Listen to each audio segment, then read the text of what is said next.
সুপ্রিয় ভিউয়ার্স আসসালামু আলাইকুম। বরাবরের মতো সবাইকে আরও একবার স্বাগত জানাচ্ছি আমি তাহমিনা সুচি আমার ইউটিউব চ্যানেল আনান্তিস কিচেন ফেস্টিভ্যাল থেকে। শীতে পিঠাপুলির আয়োজনে আজ নিয়ে এসেছি ঐতিহ্যবাহী বিবিখানা পিঠা। আর নামের সার্থকতার সাথে মিল রেখে আমি বলবো এই পিঠার স্বাদটা অসম্ভব মজার। বিবিখানা পিঠা তৈরির প্রিপারেশনে প্রথমে আমি একটি পাত্রে রুম টেম্পারেচারে থাকা দুটো ডিম ভেঙে নিয়েছি, সাথে দিয়েছি আধা কাপ চিনি। এই পিঠায় মিষ্টিটা একটু বেশি হলে খেতে বেশ ভালোই লাগে। চিনিটা একটু গলে আসলে এবারে দিচ্ছি আধা কাপ গুড়। এই গুড়টা প্রথমে আমি 2 চা চামচ চিনি একটু ক্যারামেল করে তাতে আবার গুড়টা দিয়ে সামান্য পানি সহ দিয়ে একটু নেড়ে ঘন করে নিয়েছি। এবার সব কিছু ভালোভাবে হ্যান্ড উইক্স দিয়ে মিলিয়ে একপাশে রেডি করে রাখছি। এ পর্যায়ে শুকনো উপকরণগুলো চেলে নেওয়ার পালা। তাই প্রথমে একটি চালনিতে 1.5 কাপ চাউলের গুঁড়া নিয়ে চালতে চালতে অ্যাড করব আধা কাপ ময়দা। এই ময়দাটা দিলে পিঠাটা সফট হয়। আরও যাচ্ছে বেকিং পাউডার 1 চা চামচ, খাবার সোডা 1/4 চা চামচ। সব কিছু চেলে নিচ্ছি। এখানে একটা কথা বলে রাখি, শুধু চাউলের গুঁড়া দিয়েও পিঠাটা বানানো যাবে, তবে চাউলের গুঁড়াতে যদি একটু পোলাও চাউলের গুঁড়া মিক্স করে দেওয়া যায় তাহলে পিঠাতে একটা শাহী ভাব আসে। আর পিঠা বড় ছোট করতে চাইলে উপকরণগুলো আন্দাজ মতো একটু কম বেশি করে নিলেই হবে। এবারে ডিমের মিশ্রণে মিলিয়ে নিচ্ছি ঘন 1 কাপ দুধ। 1 কেজি দুধ জাল করে 1 কাপ করে নিয়েছি। এরপরে আরও দিচ্ছি 1/3 কাপ ঘি। সব কিছু আরও একটু মিলিয়ে দিচ্ছি স্বাদমতো লবণ। ভালোভাবে মিশিয়ে এবার শুকনো উপকরণগুলো মেলাবো।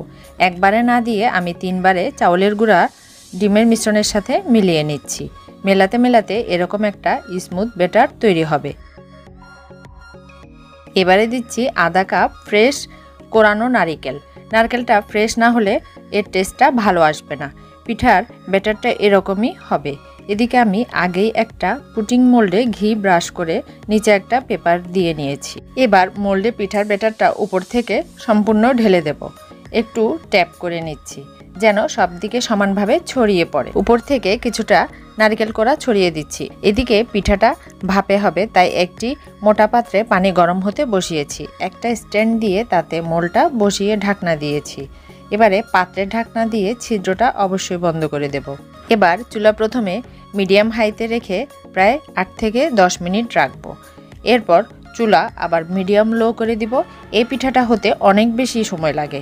এখানে একটা গুরুত্বপূর্ণ বিষয় হলো পাত্রের নিচে যে পানিটা দিব ভাপে হওয়ার জন্য এটা শুকিয়ে যাবে, তাই চেক করে 2-3 বারে পানি অ্যাড করতে হতে পারে। 1 ঘন্টা পর পিঠাটা একটু চেক করে নেবেন হয়েছে কিনা।